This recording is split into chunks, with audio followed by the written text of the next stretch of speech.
I wish that I could carry your soul to the Welcome light. to our channel Lightlink Vision. We've had the privilege of having Mother for 2 years to do videos for us and to try. She's been trying to make us understand many things in our lives that we don't always get. Welcome, Mother. Thank you. So today, thank you again for doing all the videos with us, for us. So today I would like you to talk to us very honestly, and for those who want to hear it. For others, you can turn it off or watch other videos. But I would like you to talk about human evolution. Yeah. So what do we do something right? And if so, can you let us know? And also what we do I should say, what we don't do right. Yes. Can I judge that? I can only witness about my own observations and what I lived myself, surrounded by the rest of the world. I'm part of this world. But now, if I might say it like that, the difficulty is that the way the personality in man is living life, and again I have to say, the way it's looked at from the eyes of the soul, that's completely the opposite. And somehow those two visions, those two worlds, will never understand each other. Now, naturally, in my consciousness, I'm on the side of the soul. So I live a situation in which I always have to take care with what I say, because this is not understood, and it can be misunderstood. Easily be misunderstood, because I might seem, indifferent. I don't care. So if I have to give you a vision of human evolution, I can only give you two sides. The way it is seen from out of my point of view, and the way it's probably lived on earth by many individuals, as I've seen and others witnessed to me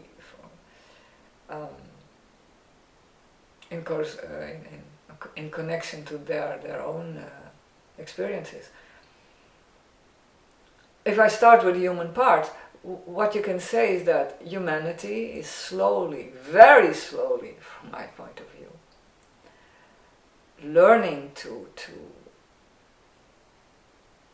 deal with the most important force on earth, love, and trying to learn to give in a disinterested way rather than to take. You have seen over the last 150 years a lot of very positive development. Charity has become worldwide, whereas 150 years ago it was not the case.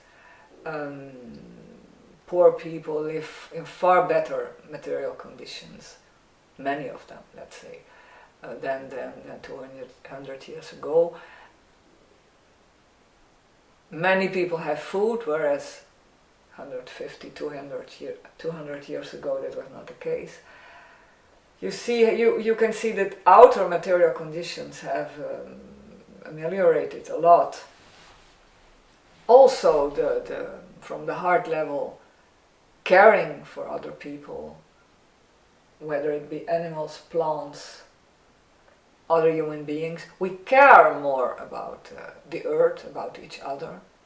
It's far from ideal. There are many problems still that should be solved. But there is development, certainly.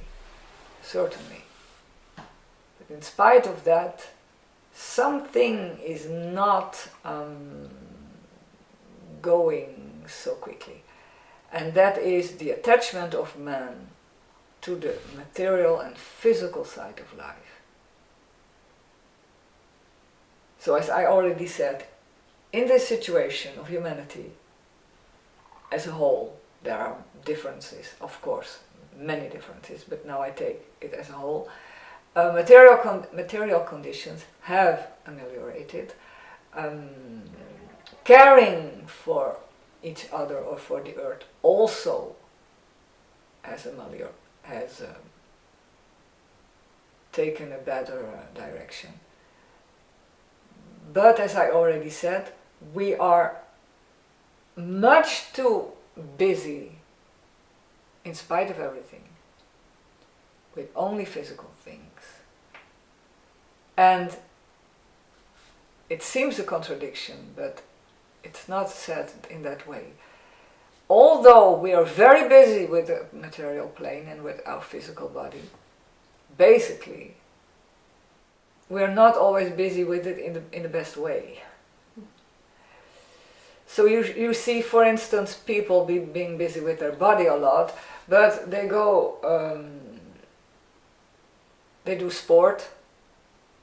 It's not wrong, but it's not what physical health is really about from a spiritual point of view. They eat a bit better, but still too much meat, I think. The animal kingdom is exploited.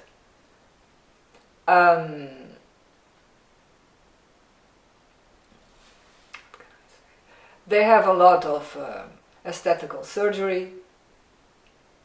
Yes, well, there are many who make it a central point in their life. I do not think it seems not very useful to me. And so from one point of view, you see, we are very much busy with the material side, earning money, having objects, big houses, big cars, money to travel, to keep us busy in all kinds of activities. On the physical side, sports, aesthetics.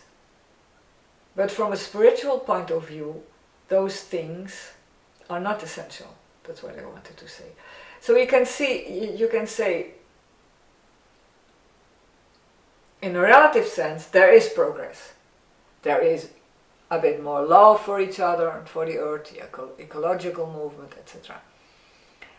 People are caring a bit better for their bodies. The overall view is there's more health than 200 years ago, from a certain point of view. But you can say still man is not busy with the essential point of his life. So there is progress on one side, but on the other side you can say not much. From a spiritual point of view, there's not too many progress. There's some, but it could be better, far better. So there is some progress, and at the same time the essential things are moving too slow. So do you think you could give us, for example, like an ideal day for, like, if we would be like for like a man who was far advanced evolution, what would be an ideal day? Well, that would be, I will not give a program because we are all different. But I would say at least one moment in this day that you can be busy with your soul. That you can say, I take at least half an hour, or better, 1 hour to meditate, to read things that take me out of this mundane thinking and doing, spiritual books, good spirituality. That you reflect on what you're living and what might be the cause of your problems, or the solution, or that you think over, that you have a diary that you can write down what's happening, and then over the weeks try to find answers. Being busy with what's essential. You as a soul that evolves on this earth, that tries to find messages and answers from the soul when you look out of the human being in yourself. trying to find, little by little, your way in your life in another way. Seeing better what it's all about in your life, why you have certain difficulties, why you have a sickness, why things do not work. Coming to terms with your life, with yourself, knowing why you are here, little by little, seeing more clearly in why you are here. What have you come to learn in this lifetime? I think if you would take half an hour, even better 1 hour a day, to reflect on that in all kinds of ways.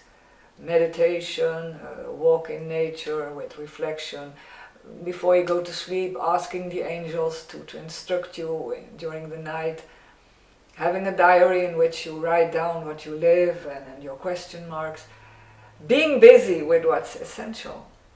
Whereas we spend so much time to go left and right and talk on the telephone, but what's the essence of what you're living every day? I mean, it's basically very superficial. It takes a lot of time. So it means that we got disconnected at some point. If you look at yourself, you will see that your consciousness is taken every day outside of what you really are, outside of yourself. You're bringing your daughter to school, you're getting your daughter from school, you're walking around with your dog, then you have to go to the grocery, you have to need a haircut, the telephone from somebody, cooking, cleaning. And all those activities never brought you to yourself. Unless you give another meaning to them, but then that can only be if you're already seeking something else in your life. If you seek your soul, then you can give to all your activities another essence, another meaning, another function.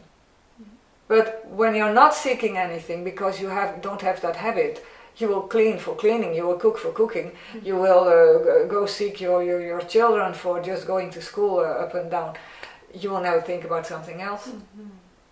You will not see the deeper meaning behind those activities as long as you don't seek the deeper meaning in yourself, in your life. That's the drama. Now, if you talk to me about an ideal world, I don't even hope it will ever exist in this lifetime. I don't know. It would be good, but can I hope it? That is that you start understanding the importance of this searching for yourself and the meaning of your life, this life, and then from that point out that you, every day you have to seek. You try to find half an hour or an hour to do this quest. And then discovering that all your activities can lead in that same direction, but that's for many people very far away. Very far away. It's for the moment a pity. It will change one day, but I don't know when. I know that more and more people, when they have a vacation, try to spend more time on reflection. I will not say there's nothing going on, but making this the essential point every day in their lives, that's still a step to take. They will sometimes reflect on it when they are as I said, when they're off, when they're on holiday, when they have a moment for themselves during the weekend. They will do it. But making this the most important thing in your life every day again, that's a big step. And that would be good. Thank you, Mother. So I hope that you enjoyed this video, and I just also hope that you realize how much of a chance we've had to have Mother with us. I cannot express how I am so full of gratitude for this gift, and I hope you did too. So we will maybe see you in another country, or if not, we wish you all the very best. Goodbye. I wish that I could carry your soul to the light. I wish I could protect you from illusion and pride. I wish I could defend you with a sword in my hand. I wish that you would always be somebody's friend. I wish you would grow stronger and stronger each day. I wish your love for living would deepen on the way. I am just walking on the very same road, armed with a candle that lightens us both. I hope you're confident I'll never betray, and that the bliss of heaven may reach you someday.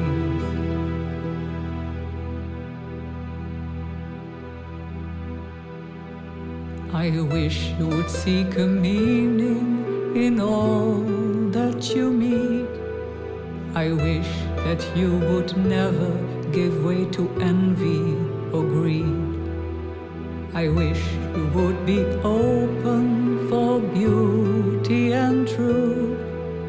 I wish that you would always speak well and do good. I wish you would have the courage to show who you are and tell the world around you what you have learned so far. I am just walking on the very same road, armed with a candle that lightens us both. I hope you're confident I'll never betray, and that the bliss of heaven may reach you someday.